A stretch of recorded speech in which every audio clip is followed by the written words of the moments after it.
Hello everyone, welcome to a course that teaches you fundamentals of deep learning. Here we are going to provide you a gentle introduction to deep learning, and I will try to avoid math as much as possible. This course is there just to provide you an intuition about deep learning, what goes inside when we talk about deep learning, right? So let's get started right away. So what is deep learning? So I'm going to answer these questions by asking some leading questions. Sound interesting, right? So let's start with it. So when we try to understand what is deep learning, there are three questions that come to my mind. Who is learning here? Like someone is learning here, right? Okay, so we need to find out who's learning. And then what is being learned, right? That's the next question that we'll try to answer. And third question, how is it being learned? So we will try to find answers to these three questions. Then the answer to these three questions then will provide us clues about deep learning. So let's talk about who's learning here, right? Let's talk about that. So we have two options here. Is it machine or is it a human being? What do you guys think? I will pause for a second. You said machine or you said human? Are you sure about it? Okay, let's find out. So here a machine is learning something and not humans. Okay, so that is the primary differentiating factor when we talk about deep learning. It's always machines that are trying to learn and not humans. Of course, a machine will try to follow a pattern which is similar to what humans follow, and we will learn about that in detail. But here the main actor is machines. Machines are learning something. The next question we'll try to answer. Okay, now you know that machine is learning something. What is machine learning? What is being learned? So here machines are learning a typical task like identifying objects inside an image. For example, this is an image of few exotic parrots. Now for humans it's very intuitive and very easy to understand, but for machine it's very challenging to understand, right? So some other task is identifying signs like stop sign or the speed limit as shown in this picture. Again, machine needs to identify that. And why it needs to do that? Because these days, as you know, a lot of autonomous driving cars are coming out. So when a car is driving itself, it needs to understand at what speed limit it should drive and where are the stop signs, when the light turns from red to green to yellow. So a car needs to learn by observing its surrounding environment, and the way it does is it takes pictures of its surrounding and uses the deep learning model inside to identify what is meant by that image. So here's an example of a speed limit sign that a machine needs to understand. Here is another example where there is an image of few people sitting on the desk, and the machine is trying to identify their faces and get more information about that. A typical example of that, let's say you are watching a Game of Thrones on your Amazon Prime, and then if you want to know you are watching a particular scene and you really like the actor in that scene, you can just pause it and Amazon will immediately surface the information about that actor.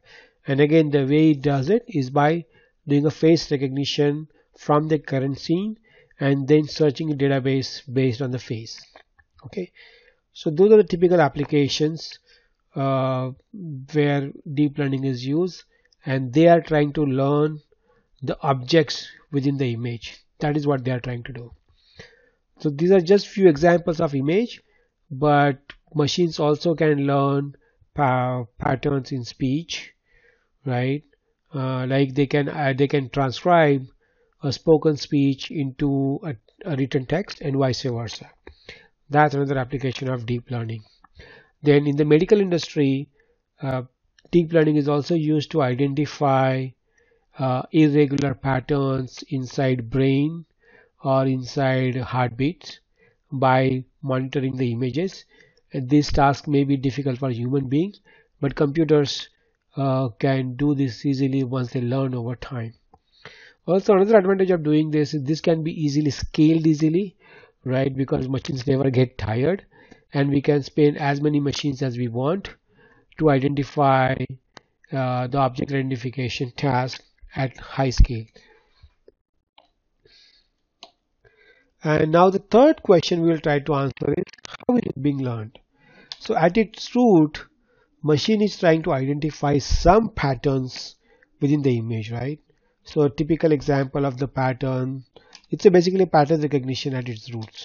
So here is an example of a few images with the patterns, right? So so that's all machine does. It's trying to learn patterns from the images first, and then once it learns those patterns, then when your new image is given, it tries to see if those patterns are also present in the image, and then it identifies those patterns with the current pattern that it has learned, and then that's how it knows that the new pattern is similar to the patterns it has learned, right? So usually a machine is given a known set of patterns, like here example, first example is a pattern of flowers, right? So we will tell machines that this is a picture containing flowers, and we will give coordinates of where each flower is starting and ending, right? Similarly, in the second image, this is bunch of pencils, so we will label these images and give it to machine, and the machine, like that, we will feed thousands and millions of images to the machine along with its labels, and machine will learn the patterns. Okay, this is how flower looks like, this is how pencil looks like, and then at a later point, once the machine learns enough, then we give him the unknown image and try and ask the machine to identify what is the actual image, and that's how machine can use the model that from which it has learned previously, and it can identify the label for the new image. This is similar to a child, how it learns from the teacher, right? So child is equal to a machine here, and teacher is a programmer who's training the machine by using a deep learning. So in case of deep learning, the learning happens in hierarchy, right?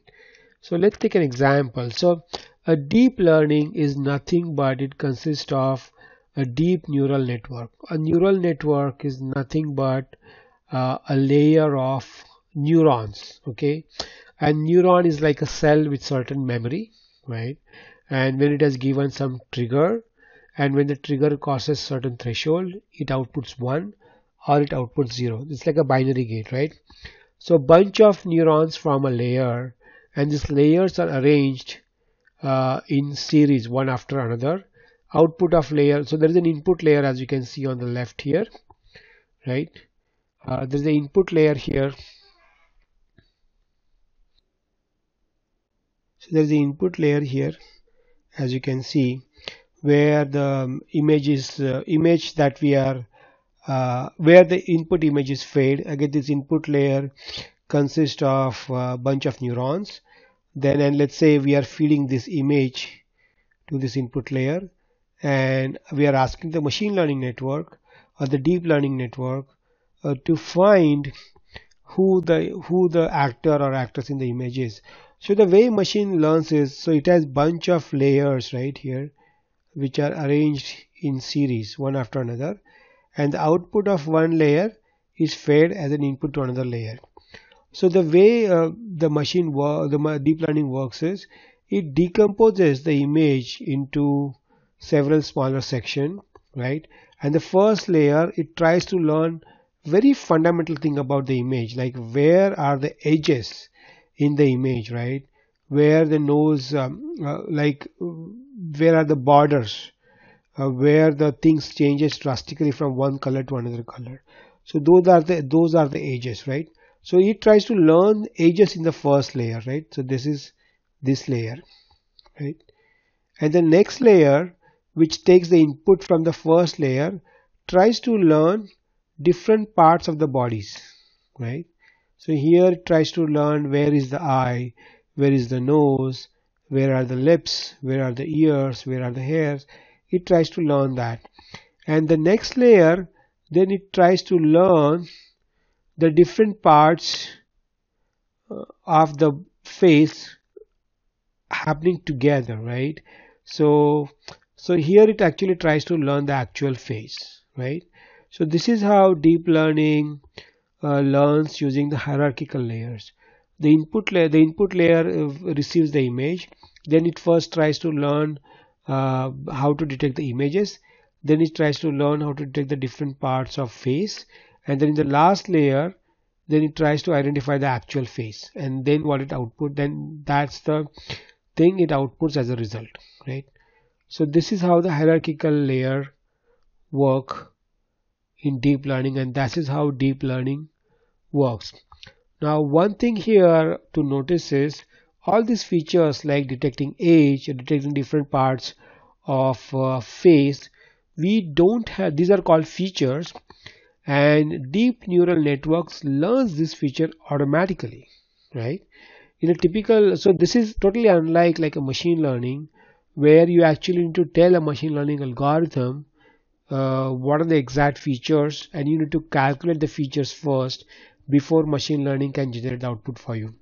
But in case of deep learning, it just does a pattern recognition and it tries to generate feature on its own. So that's one really good advantage of neural networks. You don't have to even tell the neural networks to do a feature engineering.